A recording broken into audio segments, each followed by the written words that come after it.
Tech ലോകത്ത് നിന്നുള്ള വാർത്തകൾ. ചാനലുകൾക്കായി AI ടൂൾ അവതരിപ്പിച്ച യൂട്യൂബ്.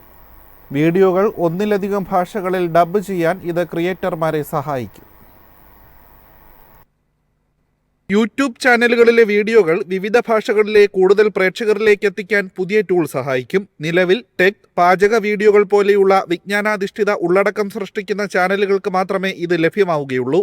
മറ്റ് സ്രഷ്ടാക്കളിലേക്കും ഇത് ഉടൻ വ്യാപിപ്പിക്കുമെന്നാണ് സൂചന. സംസാരം പകർത്താനും ഒന്നിലധികം ഭാഷകളിലേക്ക് പരിവർത്തനം ചെയ്യാനും ഗൂഗിൾ ജെമിനിയുടെ കഴിവുകളാണ് ഇതിൽ ഉപയോഗിച്ചിരിക്കുന്നത്.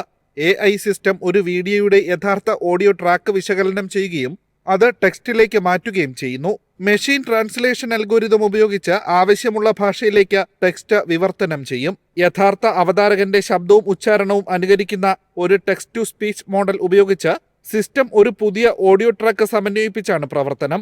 നിലവിൽ English, Spanish, French, German, Hindi, Mandarin എന്നിവയുൾപ്പെടെ 20-ലധികം ഭാഷകളിലേക്ക് ഡബ്ബിംഗ് പിന്തുണയ്ക്കും. പരിമിതമായ സ്രഷ്ടാക്കൾക്ക് മാത്രമേ നിലവിൽ AI വീഡിയോ ഡബ്ബിംഗ് ഫീച്ചർ ലഭ്യമാവുകയുള്ളൂവെങ്കിലും ഭാവിയിൽ കൂടുതൽ സ്രഷ്ടാക്കളിലേക്ക് ഫീച്ചറിന്റെ ലഭ്യത വ്യാപിപ്പിക്കാനാണ് പദ്ധതി.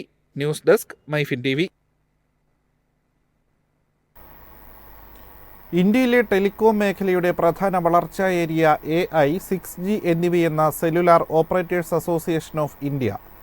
റിലയൻസ് ജിയോ, ഭാരതി എയർടെൽ, വോഡഫോൺ ഐഡിയ, മറ്റ് ടെലികോം കമ്പനികൾ തുടങ്ങിയവയെ പ്രതിനിധീകരിക്കുന്ന സ്ഥാപനമാണ് COAI.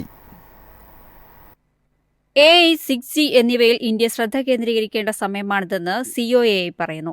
ഇന്ത്യയിലുടനീളമുള്ള പല കോർപ്പറേറ്റുകളും തങ്ങളുടെ പ്രവർത്തനങ്ങൾ കൂടുതൽ കാര്യക്ഷമമാക്കുന്നതിനും ചെലവ് കുറയ്ക്കുന്നതിനുമായി ഇതിനകം തന്നെ തങ്ങളുടെ ടെക്നോളജികളിലേക്ക് AIയെ സമന്വയിപ്പിക്കുന്നുണ്ട്. 6G അവതരിപ്പിക്കാനുള്ള ഓട്ടത്തിലാണ് ഇപ്പോൾ ലോകം. ഈ ആവേശകരമായ മുന്നേറ്റത്തിൽ ടെക്നോളജി ലോകത്തെ നയിക്കാൻ ഇന്ത്യ ആഗ്രഹിക്കുന്നു. ഭാരത് 6G വിഷൻ പോലെയുള്ള തുടർച്ചയായ ശ്രമങ്ങളിലൂടെ 6G പേറ്റന്റുകളുടെ 10% ഇന്ത്യയിൽ സൃഷ്ടിക്കാൻ സർക്കാർ ലക്ഷ്യമിടുന്നുണ്ട്. 6Gയുമായി ബന്ധപ്പെട്ട 470 ഗവേഷണങ്ങൾ ഇന്ത്യയിൽ ഉണ്ടായിട്ടുണ്ടെന്നും COAI director general doctor SP Kochhar പറഞ്ഞു. രാജ്യത്ത് ടെലികോം മേഖലയ്ക്ക് വളരാൻ നിരവധി സാധ്യതകൾ തുറന്നുകിടക്കുന്നതിനൊപ്പം തന്നെ വെല്ലുവിളികളും ഏറെയുണ്ട്.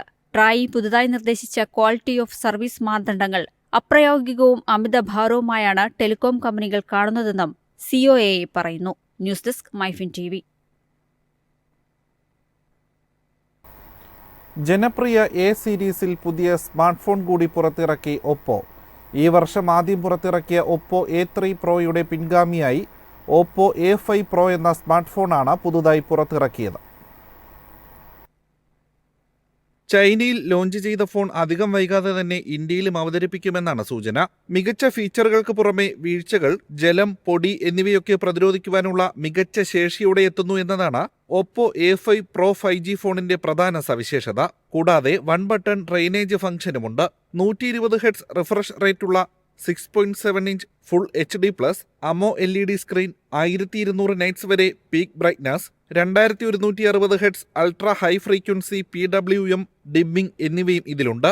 50 MB മെയിൻ ക്യാമറ, OISF 2.4 അപ്പേർച്ചറുള്ള 2 MB monochrome camera, LED flash എന്നിവയാണ് ഇതിന്റെ റിയർ ക്യാമറ മൊഡ്യൂളിൽ ഉള്ളത്.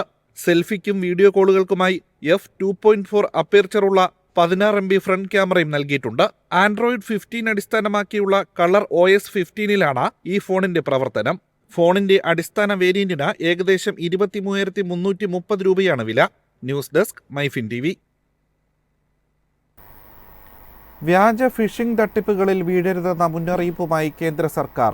ഈ പാൻ കാർഡ് ഡൗൺലോഡ് ചെയ്യാൻ സഹായിക്കാമെന്ന് വാഗ്ദാനം ചെയ്തുള്ള വ്യാജ മെയിലുകൾ വ്യാപകമാണെന്നും ഇത്തരം തട്ടിപ്പുകളിൽ വീഴരുതെന്നും PIB ഫാക്ട് ചെക്ക് മുന്നറിയിപ്പ് നൽകുന്നു. സർക്കാരിന്റെ പുതിയ പാൻ 2.0 പദ്ധതി അവസരമായി കണ്ട് ഉപഭോക്താക്കളെ കബളിപ്പിക്കാനാണ് സൈബർ ക്രിമിനലുകൾ വ്യാജ ഇമെയിലുകൾ ഉപയോഗിക്കുന്നത്. ആദായ നികുതി വകുപ്പിൽ നിന്നുള്ളതാണെന്ന് അവകാശപ്പെടുന്ന വ്യാജ ഇമെയിലുകളാണിതെന്ന് കേന്ദ്ര സർക്കാരിന് കീഴിലുള്ള പ്രസ് ഇൻഫർമേഷൻ ബ്യൂറോ കണ്ടെത്തി. ഈ പാൻ കാർഡുകൾ ഡൗൺലോഡ് ചെയ്യാൻ പ്രേരിപ്പിക്കുന്ന ഒരു ഫിഷിംഗ് തട്ടിപ്പാണിതെന്നും ഇത്തരം ഫിഷിംഗ് തട്ടിപ്പുകളിൽ വീഴരുതെന്നും PIB ഓർമ്മിപ്പിച്ചു.